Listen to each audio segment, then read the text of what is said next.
Nangyari ito noong napadaan si Robert sa isang sementeryo. Hindi tunay na pangalan. Lumipat ang pamilya ni Robert sa isang probinsya dahil doon nagtatrabaho ang mga magulang niya. Bugtong na anak si Robert, isa siyang high school student at doon na rin niya ipinagpatuloy ang kanyang pag-aaral. Nilalakad lang ni Robert tuwing pumapasok siya sa school. At ganun din pabalik dahil malapit lang ito sa kanilang bahay. Isang araw, habang naglalakad pa uwi ng bahay, may napansin siyang puro simentadong mga bahay. Nagtaka siya dahil hindi naman karamihan ng bahay doon ay simentado. Kaya naisipan niyang puntahan ito.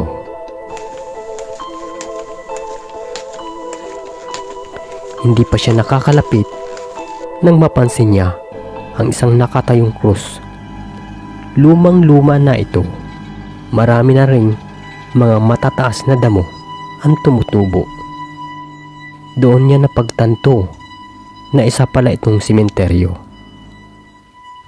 Kaya hindi na niya pinagpatuloy ang balak niya. Hindi ito mapapansin sa kalsada ng karamihan ang sementeryo sapagkat nakatayo ito sa isang magubat na lugar.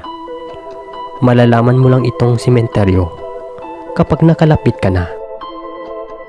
Kaya umuwi agad si Robert sa kanilang bahay. Nagtanong-tanong siya sa mga taga doon kung sementeryo nga ba iyon. Ayon sa mga usap-usapan, abandonadong sementeryo ang nakatayo sa nakita ni Robert. Matagal nang hindi pinaglilibingan ng mga taga roon dahil may berbalang na aswang ang nakatira sa sementeryo. Ang mga berbalang ay mayroong hitsura ng tao, ngunit kahawig nito ang mga bampera. May mga pakpak din ito at slanted din ang mga mata nito na parang pusa. Naghuhukay sila ng libingan upang pagpiestahan nila ang mga bangkay. Kinakain nila ito pagkatapos. Kapag wala na silang makitang bangkay, kumakain din sila ng tao. Kaya pinagbalaan si Robert ng taga roon na huwag pumunta sa sementeryo. Natawa na lang si Robert sa narinig niya. Sa isip-isip niya, sa buong buhay ko, ni kahit isang aswang ay hindi pa ako nakakita. Kaya hindi totoo ang mga kwento-kwento. Isang araw, alas 6 ng gabi habang pauwi siya, may napansin siyang parang naghuhukay sa sementeryo. Kaya pinuntahan niya ito. Nag-aagaw ang dilim at liwanag noon. Nang makita niya ito, laking gulat niya. 5 nagkukumpulang mga tao sa isang puntod. Naghuhukay ito. Nagtaka si Robert bakit hinuhukay nila yun. Nilapitan pa ito ni Robert ng dahan-dahan upang hindi siya marinig. Nakatago siya sa isang sirang pader na may maliit na butas. Nakasilip lang si Robert habang pinagmamasdan niya ito. Kinilabutan siya sa nakita niya. Isang nilalang nakakaiba ang anyo. Slanted ang mga mata nito at may mga sariling pakpak. Doon niya napagtanto na totoo pala ang mga kwento-kwento na may berbalang na aswang ang nakatira sa sementeryong ito. Maya-maya pa'y nagsitawanan nito nang matapos sila sa paghuhukay.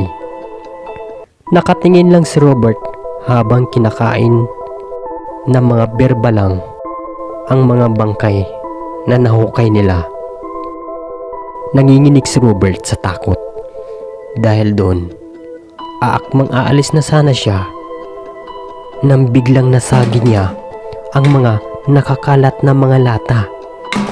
Kaya lumikha ito ng ingay. Narinig ito ng mga berbalang. Paglingon ni Robert sa likod, nakatingin na ito sa kanya. Kaya kumaripas siya ng takbo. Nagdadasal habang tumatakbo nang napansin niyang hindi na siya sinusundan nito. Napatigil siya sa isang malaking puno para magpahinga dahil hingal na hingal ito. Sumisilip-silip siya na baka nasundan siya nito, pero mga ilang minuto lang ang nakalipas nang napansin niyang wala nang bakas na mga berbalang. Dali-dali siyang umuwi sa kanilang bahay. Pagkadating niya sa bahay, agad niyang sinarado ng maigi ang kanilang pintuan. Wala pa ang kanyang mga magulang, kaya't mag-isa lang siya sa bahay. Pumasok na ito sa kanyang silid. Naghihintay siya habang nakahiga sa kanyang kama sa susunod na mangyayari. Matalahib ang lugar kung saan nakatirik ang kanilang bahay, kaya't napalingon si Robert sa bintana. Sa di kalayuan, napansin niya ang mga puno na sumasayaw. Nagtataka siya dahil wala namang malakas na hangin. Tinitigan niya itong mabuti. Sinusundan niya ng tingin. Kinabahan siya dahil papunta ito sa kanya. Dahil sa nararamdaman niyang takot, nakalimutan na niyang isara ang bintana. Nakabukas pala ito. Isasara na sana niya ang bintana nang biglang nakapasok ang berbalang sa bintana dahil sa sobrang bilis lumipad para itong eroplano. Kaya dali-daling tumakbo si Robert papunta sa kabilang kwarto. Pinipilit ng berbalang na makapasok sa loob kung saan nandun si Robert. Nakatago lamang siya sa ilalim ng kama habang naghihintay sa susunod na mangyayari. Patuloy pa rin itong dinadambahan ang pintuan ng berbalang habang nakikinig si Robert ng mga alingaw-ngaw nito at pagaspas ng kanilang pakpak. Habang nakikiramdam si Robert sa ilalim ng kama, may napansin siyang isang kwentas. Ito ay isang coconut pearl. Kaya naisipan niyang suotin ito. Simula nang sinuot niya ito, nawala na ang mga ingay. Nawala na rin yung dumadamba sa pintuan. Mga ilang minuto lang ang nakalipas, dumating na ang mga magulang ni Robert galing trabaho. Alalang-alala ito kay Robert. Nalaman nila dahil nakita mismo ng kapitbahay na pumasok sa kanilang bahay ang berbalang na aswang. Kaya sinabi agad nila ito sa mga magulang ni Robert. Napayakap ang mga magulang ni Robert ng mahigpit, habang si Robert naman ay nakatingin sa kwintas.